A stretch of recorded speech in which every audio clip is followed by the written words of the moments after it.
கூடி வந்திருக்கிற திருச்சபை மக்கள் அனைவரையும் உயிர்த்தெழுந்த ஆண்டவர் இயேசு கிறிஸ்துவின் விலையேற பெற்ற திருநாமத்தினால் உங்கள் ஒவ்வொருவரையும் நான் வாழ்த்துகிறேன்.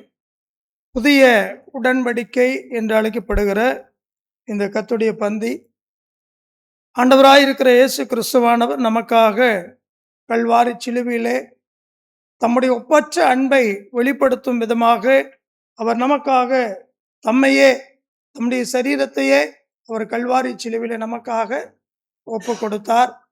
அவருடைய சரீரத்தின் நினைவாக இங்கே அப்பமும், அவர் நமக்காக சிந்தின அந்த பரிசுத்தமான இரத்தத்தின் நினைவாக இங்கே திராட்சை பழ ரசமும் வைக்கப்பட்டிருக்கிறது. அதை குறித்ததான ஒரு தியானத்தை நாம் இந்த நாளிலே ஒரு சில வசன பகுதியிலே நாம் வாசித்து நாம் கர்த்தருடைய பந்திக்குள்ளாக நாம் கடந்து செல்லலாம். 1 கொரிந்தியரின் புஸ்தகம் 11ஆம் அதிகாரம் 23, 24 வசனங்களை நாம் வாசித்து பார்க்கிற பொழுது, நான் உங்களுக்கு ஒப்புவித்ததை கர்த்தரிடத்தில் பெற்றுக்கொண்டேன். என்னவெனில், கர்த்தராகிய இயேசு தாம் காட்டி கொடுக்கப்பட்ட அன்று ராத்திரியிலே அப்பத்தை எடுத்து ஸ்தோத்திரம் பண்ணி அதை பிட்டு, நீங்கள் வாங்கி புசியுங்கள், இது உங்களுக்காக பிற்கப்படுகிற என்னுடைய சரீரமாயிருக்கிறது, என்னை நினைவு கூறும்படி இதை செய்யுங்கள் என்றார். தொடர்ந்து 25வது வசனத்திலே நாம் பார்க்கிற போது, போஜனம் பண்ணின பின்பு அவர் அந்தபடியே பாத்திரத்தையும் எடுத்து, இந்த பாத்திரம் என் இரத்தத்தினாலாகிய புதிய உடன்படிக்கையாயிருக்கிறது, நீங்கள் இதை பானம் பண்ணும் போதெல்லாம் என்னை நினைவு கூறும்படி இதை செய்யுங்கள் என்றார்.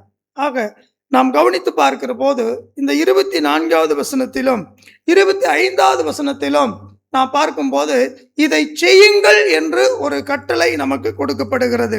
அவர் ஸ்தோத்திரம் பண்ணி அதை பிட்டு நீங்கள் வாங்கி புசியுங்கள் என்கிற போதும் இதை செய்யுங்கள் என்ற ஒரு வார்த்தையை பயன்படுத்துகிறார். அதே சமயத்தில் போஜனம் பண்ணின பின்பு அவர் அந்தபடி பாத்திரத்தையும் எடுத்து, இது என் இரத்தத்தினாலாகிய புதிய உடன்படிக்கைக்குரியதா இருக்கிறது, என்னை நினைவுகூரும்படி இதை செய்யுங்கள் என்று சொல்லுகிறார். ஆகவே ஆண்டவராயிருக்கிற இயேசு கிறிஸ்துவானவர் கொடுக்கக்கூடிய கட்டளைகள் இதை செய்யுங்கள் என்று சொல்லும் பொழுது அதை செய்து நிறைவேற்றுவது நம் ஒவ்வொருவருடைய கடமையாக இருக்கிறது. கர்த்தராயிருக்கிற இயேசு கிறிஸ்துவை பற்றும் விசுவாசத்திலே கர்த்தருடைய பந்தி என்பது இயேசு கிறிஸ்துவனுடைய தியாக மரணத்தை நினைவு கூறக்கூடிய ஒரு உன்னதமான ஒரு ஆவிக்குரிய ஒரு நிகழ்வாக நாம் இதை பார்க்கிறோம். பிரியமானவர்களே, இது விசுவாசிகளாயிருக்கிற நம்மை இந்த கர்த்தருடைய பந்தியானது தேவனோடு நம்மை இணைக்கிற, கிறிஸ்துவோடு தொடர்ந்து நாம் அந்த இணைப்பில் இருக்கிற அந்த நிகழ்வை உறுதிப்படுத்துகிற ஒன்றாக இந்த புதிய உடன்படிக்கை இருக்கிறதாக நாம் பார்க்கிறோம். அதோடு மாத்திரமல்ல, இப்பொழுது நாம் வாசித்த இந்த வேத பகுதியை நாம் பார்க்கின்ற போது இந்த கர்த்தருடைய பந்தி என்பது நம்முடைய மீட்பினுடைய நினைவு கூறுதலாக நாம் பார்க்கிறோம். பாவிகளாய் இருந்த நமக்காக நம்மை பாவத்திலிருந்து மீட்டெடுத்து நம்மை பரிசுத்தம் செய்யும்படியாக பரலோகத்தின் தேவன் நம் மீது வைத்த அளவற்ற அன்பின் நிமித்தமாக கர்த்தராகிய இயேசு கிறிஸ்துவை இந்த பூமியிலே கொடுத்தார். நம்மை மீட்கும் பொருளாகவே கொடுத்தார்.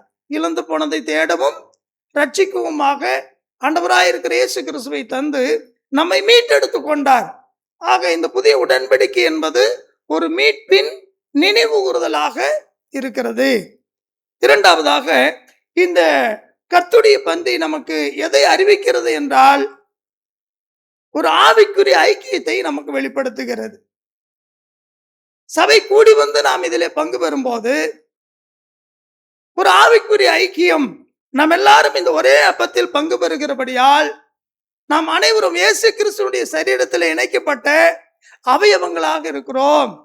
நாம் ஒற்றுமையாக இருக்கிறோம். நாம் ஒருமனப்பட்டவர்களாக இருக்கிறோம். நாம் பிரிக்க இயலா தன்மையோடு இருக்கிறோம்.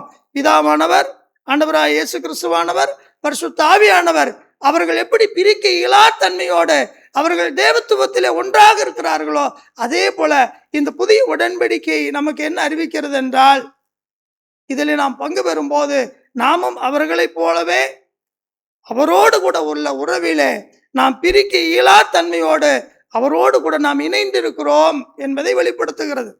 இதை நாம் கூடி வந்து நாம் பங்கு பெற வேண்டும் என்பதை நமக்கு தெளிவாக சொல்லுகிறார்.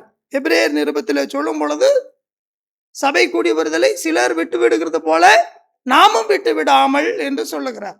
ஆக சபை கூடி வந்து நாம் இதிலே பங்கு பெற வேண்டும் என்பதை நமக்கு வலியுறுத்துகிறார். அப்ப இந்த புதிய உடன்படிக்கைக்குரிய ஒரு உன்னதமான ஒரு மேலான ஒரு ஸ்தானத்தை நாம் கொடுக்க வேண்டும். பிரதர், என்னால் இந்த வாரம் சபைக்கு வர முடியல பிரதர், நான் வந்து வீட்டிலேயே எடுத்துக்கிறேன் கர்த்தருடைய பந்தி அப்படின்னு நம்ம சொல்லலாமா? வீடுகளிலே கர்த்தருடைய பந்தியை நாம் எடுக்கக்கூடாது. இதை நாம் எப்பொழுது எடுக்க வேண்டும்?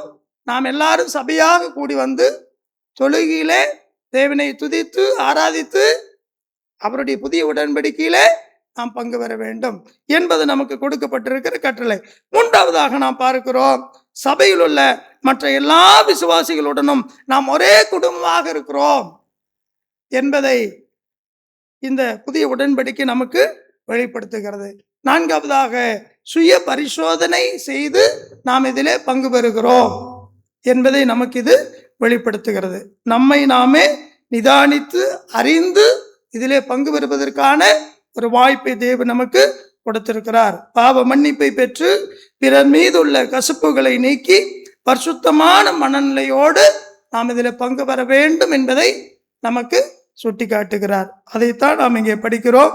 28வது வசனத்திலே, எந்த மனுஷனும் தன்னைத்தானே சோதித்தறிந்து இந்த அப்பத்தில் புசித்து இந்த பாத்திரத்தில் பானம் பண்ண கடவன். ஆகவே நாம் சோதித்து அறிந்து என்னுடைய பாவத்தை மீட்கும் பொருளாக, என்னுடைய மீட்பராக, என்னுடைய இரட்சகராக இயேசு கிறிஸ்து இந்த உலகத்தில் வந்தார் என்பதை நாம் உள்ளபூர்வமாக உணர்ந்து இந்த பந்தியிலே பங்கு பெறுவதற்கு நம்மை ஆயத்தப்படுத்துவோம். கர்த்தர் தாமே இந்த வார்த்தைகளை ஆசீர்வதிப்பாராக.